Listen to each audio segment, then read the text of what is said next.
We heard my guest, who's sitting right here to my right, cellist Jay Campbell of the Jack Quartet and many other pursuits. Jay has been a close collaborator with the New York Philharmonic. In 2016, he won an Avery Fisher Career Grant. In 2017, he was the youngest ever resident artist at the Lucerne Festival. So, With Patricia. You're kind of a busy guy, and with Patricia. So I wondered if you could just sort of, hi, good to see you. I wondered if you could just sort of tell us where your creative partnership with Patricia began. Yeah, I actually met her. I was playing in a cello section. Really? I was. Okay. Yeah, I subbed for the St. Paul Chamber Orchestra. Oh, wow. Okay. I guess I was. No, I subbed for the principal seat because Okay. I think that was at the point where they were looking for a principal cellist. Okay. And when they told me that Patricia was playing, I really admired her playing for a long time, so I, of course, decided to do it. And of course, considering that maybe I would like join an orchestra. So we actually did part of the Dies Irae project, sort of like a early form of it, where we tied together Bieber's Battaglia with George Crumb's Black Angels, played with chamber ensemble, and then there was some Baroque some parts of the Bieber where I was improvising with Patricia and stuff, and so we just kind of hit it off, and we coincidentally landed in Lucerne together and played a recital, and just kind of kept in touch, and I think we have similar. I think we're very different in a lot of ways, Right. and we do very different things also, but I think there's like a similar intention, and I think very similar feelings about music in general and sort of its place right now.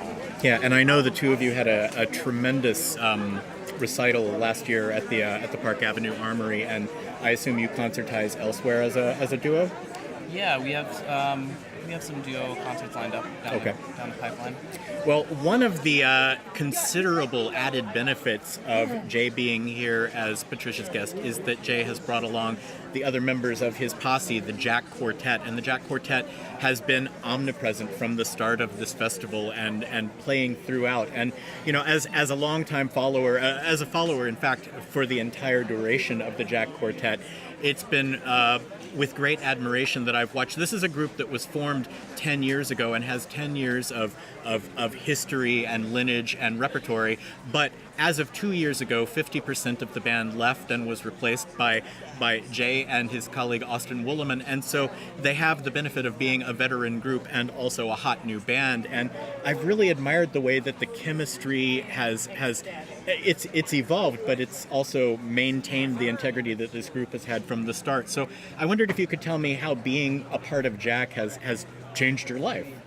Yeah, totally. I mean, I feel like every day I go into rehearsal, I learn something new, either from the music that we're working on or from just the other people in the group. I mean, every single person has such distinct interests and skills that are honed over the years, and have actually really opened up whole new ways of conceiving music and thinking about music and tackling musical problems. Not only working on just any piece of music, but also working as an ensemble has been really interesting, because a lot of these things you just don't learn in school. Sure. You have to learn them by failing on stage, some combination of that and a lot of curiosity, and so it's been really, really super fun. Well, now, my understanding as an outsider, but as a longtime observer, is that there are two fundamental tenets to quartet playing. It's about chemistry, and it's also about diplomacy. Now, when you did the talk a couple of days ago with Ara Guzlemian up the street, he sort of made a joke that unlike groups like the Quartetto Italiano, who grew to hate each other and traveled in different cars and tried to avoid each other off stage, that the reason that you could get along so well is because you didn't really have to argue about what was intended by this or that expressive moment, because you could always just call up the composer, since Jack specializes in new music. Now, I'm assuming that was a little bit of an overstatement, but I wonder if you could talk about what life as a quartet is like. How do you have to interact with your three colleagues? It is a little bit of an exaggeration that we never have disagreements, or that we never have to insert ourselves in the interpretive process. I'm not digging for dirt, by the way. Well, it's actually kind of true that we haven't ever had a major like aesthetic disagreement. Okay. So I think just from the baseline, we function as a group of 4 people as we relate to music and the music that we play. And then also the added benefit of working with living composers is that there isn't this layer of ambiguity Right. onto which you can kind of project your own egos. And Right. stuff like that. Right.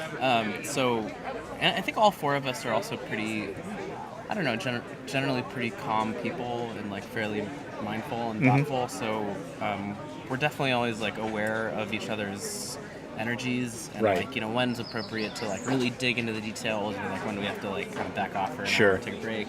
Sure. But yeah, I think we're primarily just very much mutually inspired and then also very respectful of each other. Sure.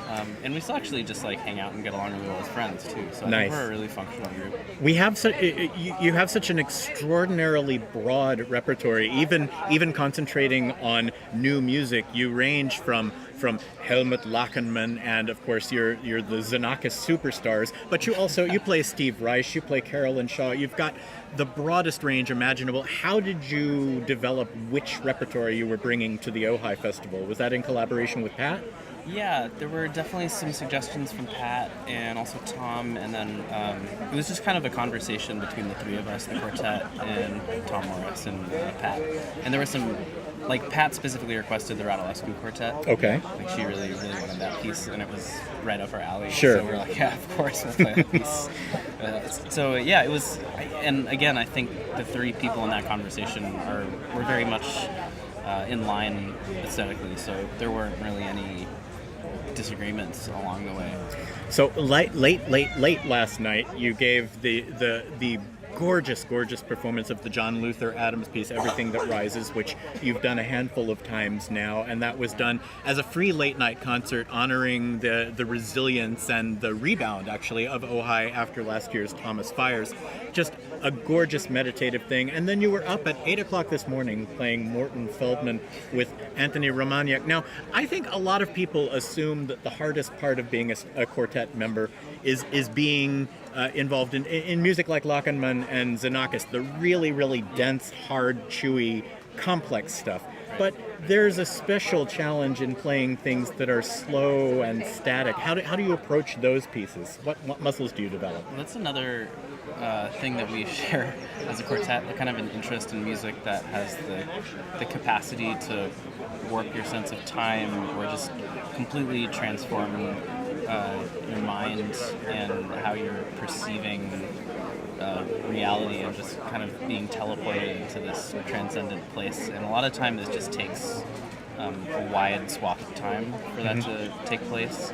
But we enjoy the process of it. There's something like transcendent about it. And even last night we were playing, like all of us were so exhausted, but it kind of works for the piece too, where like you kind of have to struggle through it a little bit, and part of it feels like you're doing mental battle with your body, and then once you can kind of break through that and just, you know, just be there, it can be a really enjoyable sensation. Well, and similarly, I mean, there must be something to developing just the sheer muscle power to get through the Morton Feldman, where it's going to be like 80 plus minutes of very, very concise gestures. Yeah, and just even mentally staying engaged, because it's so rhythmically precise, and it's always changing, and he's always trying to throw you curveballs. Like, he'll let you get entranced by the music, by the notation, and then all of a sudden you'll just get something totally out of left field.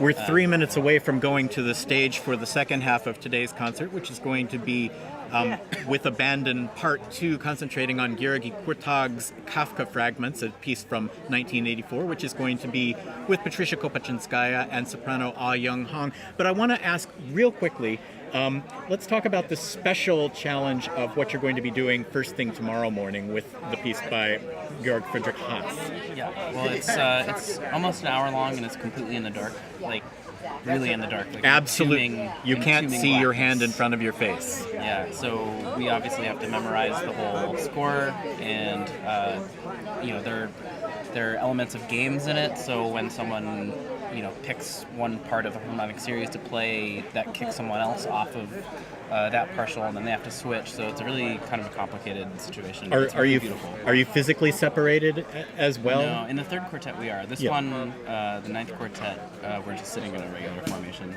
Okay. But it's really beautiful. It sort of feels like this primordial genesis of sound.